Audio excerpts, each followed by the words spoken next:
созишномаи сафари гурӯҳи муҳоҷирони меҳнатӣ ба Русияро расман созишномаи меҳнатӣ ба имзо мерасонад. Аннулировад нашида бошад, ҳозир барои аз сари нав патент гирифтанатон. Ассалому алайкум ба ҳама нафарҳое ки ҳама рӯза видеоҳои моро тамошо мекунед. Информатсияи нав пешкаши шумо мегардонем, бо диққат тамошо кунед. Нафарҳое ки мехоҳед бидонед аз Россия запрети шумо кушода шудагия ё ки не то ҳозира, номерои WhatsApp мебарояд бинависен, проверка депортатсия мекунанд. намояндагии вазорат меҳнат муҳоҷирати шуғли аҳолии ҷумҳурии Тоҷикистон дар Федератсияи Русия созишномаи сафари гурӯҳи муҳоҷирони меҳнатӣ ба Русияро, ки чанде пеш аз сӯи Парлумони ҷумҳурии Тоҷикистон ба тасвиб расонида шуда буд, дар ин бора шарҳ дода гуфтанд. дарёфти кор ва осон кардани ҳуқуқҳои муҳоҷирон дар ин масъала. намояндагӣ қадам ба қадам чӣ гуна бо кор таъмин шуданро дар доираи ин барномаи давлатии муҳоҷирати корӣ тавзеҳ додааст. қадами аввал дар доираи барномаи интихоби ҷойи кор муносиб мебошад. барои ин шаҳрвандони ҷумҳурии Тоҷикистон метавонанд аз пойгоҳи кор дар Федератсияи Русия, яъне ки истифода баранд, ки дар он пешниҳод дар бораи фаъолияти меҳнатӣ дар минтақаҳои гуногуни кишвар ҷамъоварӣ шудааст.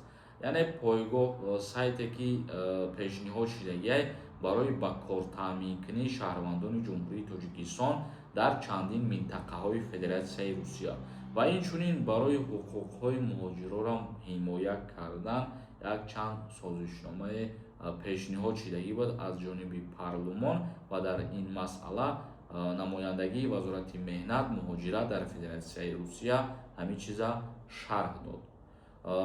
дуюм замина пешниҳоди дархост аз ҷониби муҳоҷирон. баъди интихоби ҷойи кории муносиб ба вазорати меҳнату муҳоҷирати Тоҷикистон дархост пешниҳод кардан лозим мебошад. ҳамаи довталабон ба гузаштан аз якчанд санҷиш бо шумули муоинаи тиббӣ, қайди биометрӣ ва санҷиши надоштани доғи судӣ ӯҳда доранд. ин санҷишҳо дар қаламрави ҷумҳурии Тоҷикистон гузаронида мешаванд. яъне ҳамин санҷишҳое ки мо номбар кардем барои дархост кардан барои ҷойҳои корӣ таъмин кардани шаҳрвандои тоҷик дар Русия метавонем ки рафта ба намояндагии вазорати меҳнат дар ҷумҳурии Тоҷикистон муроҷиат бикунем. ва чорум замина бошад имзои қарордоди меҳнатӣ. баъди муваффақона гузоштан аз ҳама санҷишҳо, шаҳрванд бо корфармо дар Русия расман созишномаи меҳнатӣ ба имзо мерасонад, яъне ки трудовой договор ба имзо мерасонад. ин санад ҳифзи ҳуқуқҳои ӯро таъмин намуда риояи ҳамаи шартҳои корро кафолат медиҳад. бояд ҳар як шаҳрванди тоҷик ин ӯҳдадориҳоро аз худ карда дархост пешниҳод кунанд барои ҳимояи ҳуқуқҳои муҳоҷирон ва ҳифз кардан ва дарёфти кори осон дар Федератсияи Русия. ин буд як информатсияи нав аз ҷониби намояндагии вазорати меҳнат дар Федератсияи Русия барои нафарҳое ки ба кор мехоҳанд ба Русия сафар бикунанд. комментарияҳои шуморо мехонем ва ба саволотон ҷавоб мегардонем.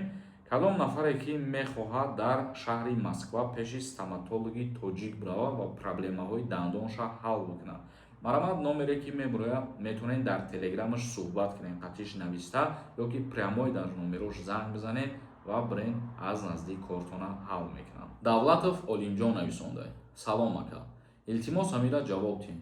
загранпаспорт ма кам мондагӣ, 1 солу 2 моҳ. ман метавонам равам Русия, патент гирифтан метавонам?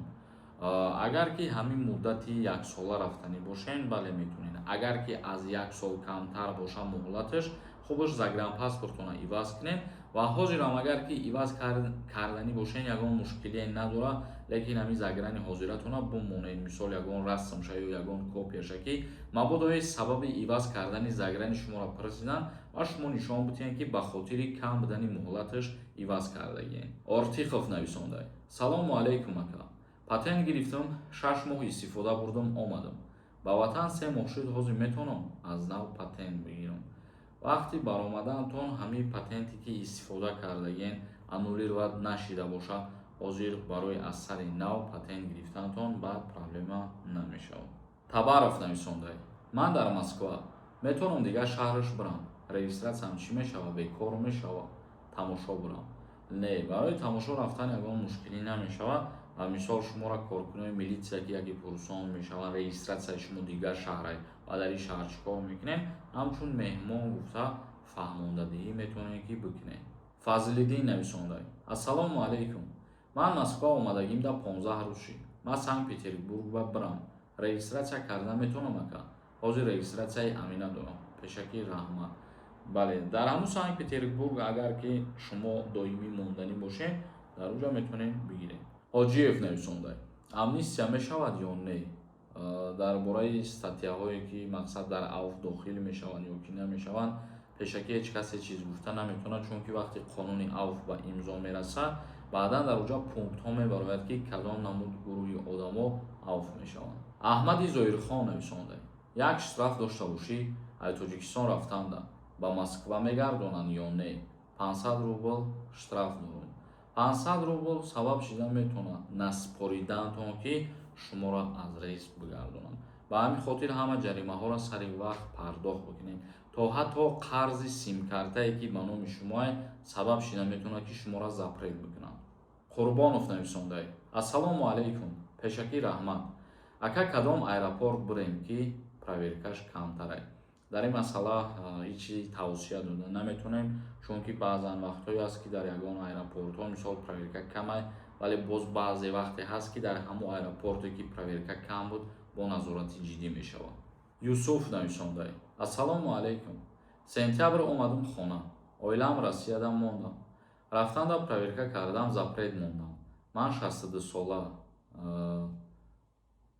Мешавад амнистия имсол? дар бораи амнистия баъд хеле ки гуфтум ҳеҷ чиз аниқ нест ва ҳеҷ чизам гуфта намешавад. Чизе ки аниқ нест, сай дар бораи ӯ гап задарам ягон имконият надорам. Холиқов нависондаи: салом. Бачаҳое ки дар Россия 4 сол таҳсил карданд, хизмат 1 сола ё 2 сола, новобаста аз куҷое ки таҳсил кардагӣ ҳастанд, ҳамин шуъбаи ғоибона набошад, агар хизмат 1 сол мебошад. зинда ва сарбаланд бошед. навори имрӯзамонро ҷамъбаст мекунем. саволҳотон бошад дар комментария бинависонед. худованд ҳамаи мо шуморо nigaҳбон бошад.